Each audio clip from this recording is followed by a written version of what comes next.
Cerita ini berkisah tentang beberapa keluarga kecil di suatu tempat yang hidup di satu desa yang rumahnya berdekatan.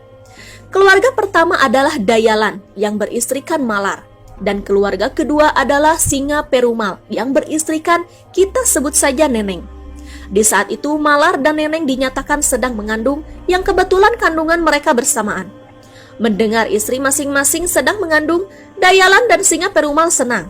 Mereka berdua memiliki jalan pikiran yang berbeda dalam membesarkan anak-anaknya kelak. Dayalan menyuruh Malar mengikuti tradisi leluhurnya untuk melahirkan secara tradisional di rumah. Maka dari itu, dia meminta Malar agar menjalani kehidupan seperti biasa, dari memasak, beres-beres rumah, dan sebagainya. Sementara itu, Singa Perumal sangat menjaga sekali Neneng. Tapi penjagaan itu bukan membuat Neneng nyaman, malah itu menjadikan siksaan untuknya.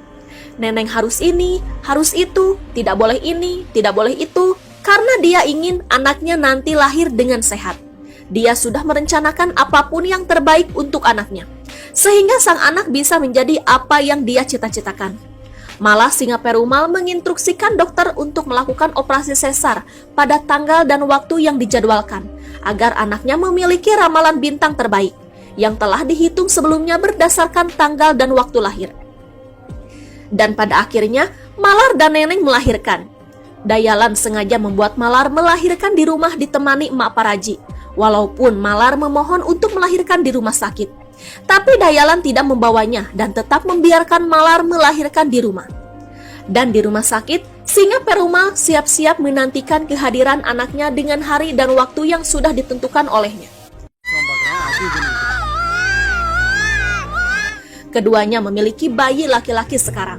Dayalan menamai putranya Vetri Eswaran dan Singa Perumal menamai putranya Cakravarti. Terlihat di masa balita, Dayalan membiarkan Vetri bermain seperti balita-balita lainnya. Tapi berbeda dengan Singa Perumal yang terus-menerus membuat Cakra menghafal pelajaran yang seharusnya bukan waktunya sang anak melakukan semua itu.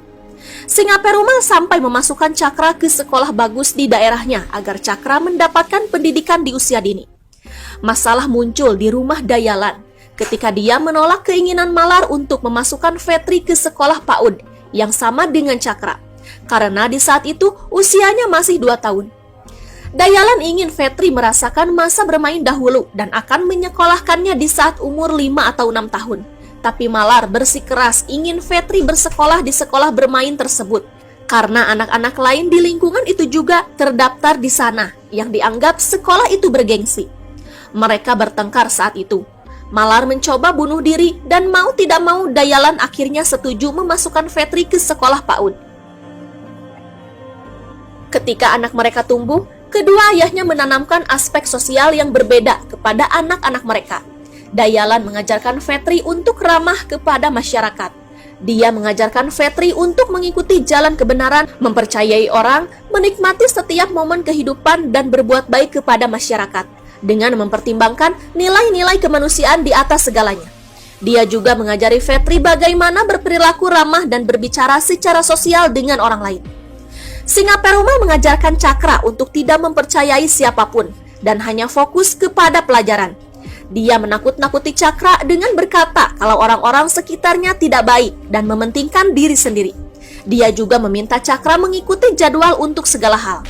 Karena cita-cita Singa Perumal adalah Cakra harus fokus untuk mencapai puncak negara di ujian kelas 10 dan 12 dan bergabung dengan gelar kedokteran di perguruan tinggi bergengsi dan mengambil gelar master gelar kedokteran di Amerika Serikat, yaitu perguruan tinggi kedokteran terbaik.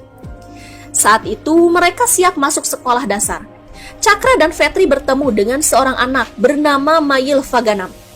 Mayil adalah anak dari Nadu Nilayan.